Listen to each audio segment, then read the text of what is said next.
Finally guys, पूरे एक week के बाद द बॉयज का एपिसोड 3 आ गया। सच में दोस्तों, ये एपिसोड रियली डायबॉलिकल था। So let's start the video. Episode के स्टार्ट में हम कुछ रशियन सोल्जर्स को देखते हैं जो एक बिल्डिंग में रेड मारते हैं। वहां पे कुछ था साइड, कोई था जो उन सोल्जर्स को एक एक करके ब्रूटली मार रहा था। फाइनली रिवील होता है कि वो और कोई नहीं बल्कि रायन था। आखिरी सोल्जर ने अपनी जान की भीख मांगी, बट रायन ने उसे भी नहीं छोड़ा। नो आइडिया कि वो ऐसा क्यों कर रहा था। अगले सीन में हम देखते हैं कि सोल्जर बॉय को मीडिया में दिखाया जाता है।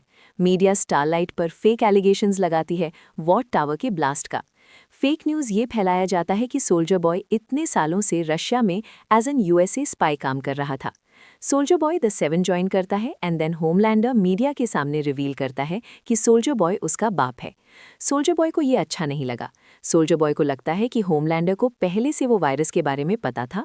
सोल्जर बॉय को जिंदा देख के द बॉयज़ की टीम शॉक्ड हो जाती है। बुचर समीर से पूछता है कि सोल्जर बॉय अभी तक जिंदा क्यों है। समीर पैनिक हो जाता है। वो अपने कुछ फाइल्स चेक करके कहता है सोल्जर बॉय के ब्लड में V1 है। समीर एक्सप्लेन करता है कैसे V1 and normal compound V अलग है, और उसने ये भी एक्सप्लेन किया कि वायरस सोल्जर बॉय पे काम क्यों नहीं किया। इधर ये सेम चीज़ के बारे में सिस्टर सेज को पता चलता है और वो ये होमलैंडर और सोल्जर बॉय को एक्सप्लेन किया। 1950s में V1 को बैन कर दिया गया था और समीर को पता नहीं था कि सोल्जर बॉय जिंदा है। एक्चुअली V1 डॉक्टर वॉट का फर्स्ट प्रोटोटाइप था कॉम्पाउंड V का। V1 हाईली पोटेंट था और बहुत अनस्टेबल भी था। आउट ऑफ 10,000 पीपल V1 सिर्फ कुछ गिने चुने सूप पर सूट किया, दैट इंक्लूड सोल्जर बॉय। लेकिन होमलैंडर उस वायरस से मर सकता है क्योंकि उसके खून में V1 नहीं है। अब होमलैंडर का न्यू गोल है V1। अगर होमलैंडर को V1 मिल गया तो वो अमर हो जाएगा। द बॉयज़ की टीम को होमलैंडर से पहले V1 चाहिए था। बुचर का प्लान था कि होमलैंडर को V1 मिलने से पहले उसको वायरस से इन्फेक्ट करना। लेकिन टीम को ये प्लान सही नहीं लगा क्योंकि होमलैंडर लिटरली फ्लाई करके स्पेस में जा सकता है। V1 को ढूंढने के लिए द बॉयज़ की टीम स्टैन एडगर के पास जाती है, लेकिन बुचर साथ में नहीं आता क्योंकि उसने स्टैन की बेटी यानी कि न्यूमन को मारा था। स्टैन एडगर अब एक अंडरग्राउंड सीक्रेट बेस में रह रहा है जोई के साथ। वहाँ पे रहता है ट्रांसल्यूसेंट का बेटा। ह्यूगी के लिए ये एक ऑकवर्ड सिचुएशन था क्योंकि उसने मारा था ट्रांसल्यूसेंट को, बट मैवरिक ट्रांसल्यूसेंट के बेटे को ये पता नहीं था। स्टैन ने उसको बोला था कि होमलैंडर ने मारा है ट्रांसल्यूसेंट को। स्टैन द बॉयज़ की टीम को बताता है V1 के एक्सपेरिमेंट्स के बारे में, और उसने ये भी बोला वो वायरस 1950s के बाद बैन हो गया था। नेक्स्ट सीन में हम होमलैंडर को एक्सट्रीम मेंटल ट्रॉमा के साथ देखते हैं। तभी उसके सामने अपीयर होती है मैडेलिन, एक एंजल के रूप में। वो होमलैंडर से कहती है कि कैसे वो एक इमॉर्टल गॉड होने वाला है वर्ल्ड के सारे लोगों के प्यार के साथ। लेकिन होमलैंडर बोलता है कि मिलियंस ऑफ पीपल उसे हेट करते हैं। मैडेलिन उससे बोलता है कि खत्म करने को उन लोगों को जो उसके लिए फेथफुल नहीं है, जो बाकी बचेंगे वो उससे प्यार करेंगे। बाय द वे, ये सब होमलैंडर का इमेजिनेशंस था। नेक्स्ट सीन में जोई अंडरग्राउंड बेसमेंट से बाहर आके रायन को मैसेज करती है और रायन वहाँ 1 सेकंड में आ जाता है।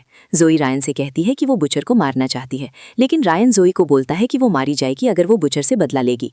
तभी वहाँ पर बुचर आता है, दोनों में बहस होता है। फिर बुचर ब्रिटिश एक लाइन फेंक के मारता है रायन को, we both love the same woman and we both hate the same cunt. Butcher Ryan को समझाता है कि वो एक बैड गाय नहीं है।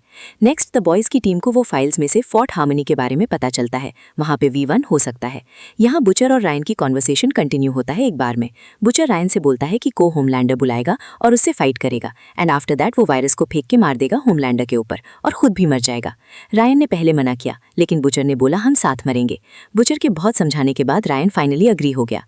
नेक्स्ट सीन में the deep, black nor and 2 other soup stand के सीक्रेट हाइडआउट में घुस जाते हैं।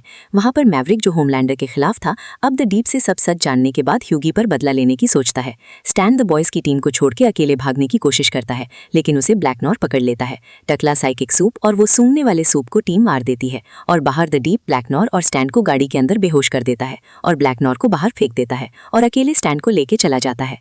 मीनवाइल जोई किमिको और फ्रेंची की गाड़ी के पीछे छुप के द बॉयज़ की टीम के सीक्रेट लोकेशन पर आ जाती है क्योंकि उसको बुचर से बदला लेना था। लेकिन वहां पर उसे समीर मिल जाता है और वो समीर को सब बता देती है कि बुचर ने कैसे मारा था न्यूमन को। देन समीर गुस्से में वायरस के साथ सब केमिकल्स को भी डिस्ट्रॉय कर देता है और जोई के साथ भाग जाता है। जब बुचर को पता चलता है तो वो रायन को होमलैंडर से फाइट को वेट करने को बोलता है, लेकिन रायन को ये पसंद नहीं आया। रायन वेट नहीं करना चाहता था, वो विदाउट वायरस उससे फाइट करना चाहता था क्योंकि वो बदला लेना चाहता था अपनी माँ का। रायन को पता था कि होमलैंडर ने रेप किया था रेबेका का। बुचर ने मना किया, लेकिन वो नहीं माना और होमलैंडर से जाके फाइट करने लगा। होमलैंडर फाइट करना नहीं चाहता था, लेकिन रायन ने कोई चॉइस नहीं छोड़ा होमलैंडर के लिए। होमलैंडर ने बहुत बुरी तरीके से मारा रायन को। एपिसोड के एंड में द बॉयज की टीम की न्यू डेस्टिनेशन है fort harmony and the deep stand Edgar को लाके होमलैंडर को सौंप देता है। बुचर ने रायन को बुरी हालत में देखता है। फिर मिलते हैं अगले वीडियो में, तब तक के लिए टेक केयर एंड सी या।